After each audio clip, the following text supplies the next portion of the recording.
Welcome to this episode of Come Back to Nature. My name is Gareth Blakesley. I'm the director at Lake Catherine. And today, we're going to be talking about these not so little chaps. This is the cicada.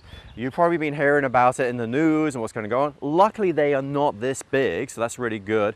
But we're right on time for a 17-year cicada emergence, which is quite exciting. But did you know there's about 3,000 different species of cicada in the world? There's 170 different species of cicada in North America.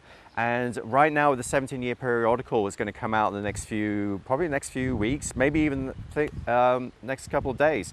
You're going to see a number of these different species coming out at the same time. The 17-year cicada is actually made up of a couple of different species. It's not just one species for the whole thing. The same with the 13. It's actually a couple of different subspecies that will emerge at the same time. We're in the northern brood right here, so that's going to be kind of exciting. And people have been kind of wondering a little bit of what they should be doing at home. Is it going to be kind of problematic? Well, these guys are actually kind of emerging out of the soil. I'm going to show some pictures in a little bit. And what they're going to do is, as they emerge, they're going to crawl up the trees and they're going to shed their skin from one last time, and then they'll emerge as the adults fully with these wings that you can actually see. When they're the nymphs, when they're underground, they don't have the wings. So they'll actually be emerging, crawling up trees, and then shedding that final exoskeleton. Then they'll fly around and make an awful din of up to about 100 decibels each. And this is when they will actually be trying to mate with each other, and they'll be flying around, and hopefully once they have mated, they'll be laying their eggs into some of the newer trees. So they find things about maybe like a finger thick or about a pencil thick kind of branches, and the female will go along with her ovipositor and lay eggs all along the branches, up to about 500 eggs per kind of cicada, which is quite a lot of them as well.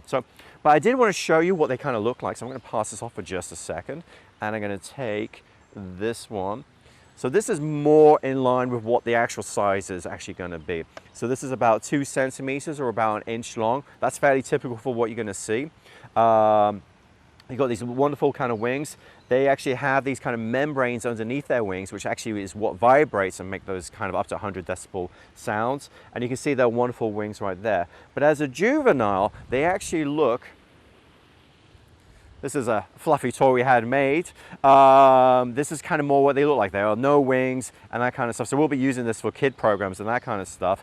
But this is actually what they look like more when they're underground, no wings on it. And then eventually the adult will emerge. When the adult emerges from that kind of skin, it'll actually be white until it kind of hardens up and breaks out. So this is what it will actually look like. Again, not quite to life size, because that would be terrifying.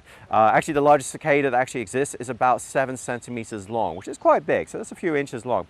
And now I do want to show what you'll start to find is these little shells. This is actually what you'll find all the way around. These are like the crunchy little things that you'll be finding on the tops of trees. So what they do is when they emerge, they usually emerge at night. And so they crawl up the trees, they do their final shedding. So you'll find these the next morning, and that's when you'll start to see all those kind of things. And we're going to actually look for a couple of little holes in the ground where they're actually kind of already getting ready to emerge from the ground. So what you'll start to find is you'll find these little kind of like maybe about 1 inch, maybe a little less diameter holes in the ground. And that's actually where the cicadas have actually been burrowing up to the surface.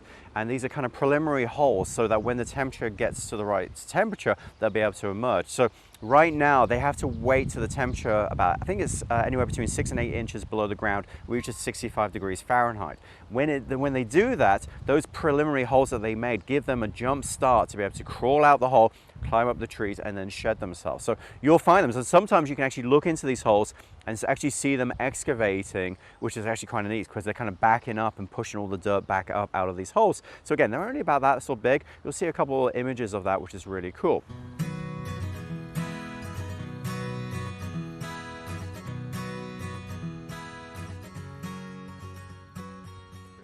So I hope you enjoyed this episode of Come Back to Nature. My name is Gareth Blakesley, and get out there and enjoy the cicadas that are coming.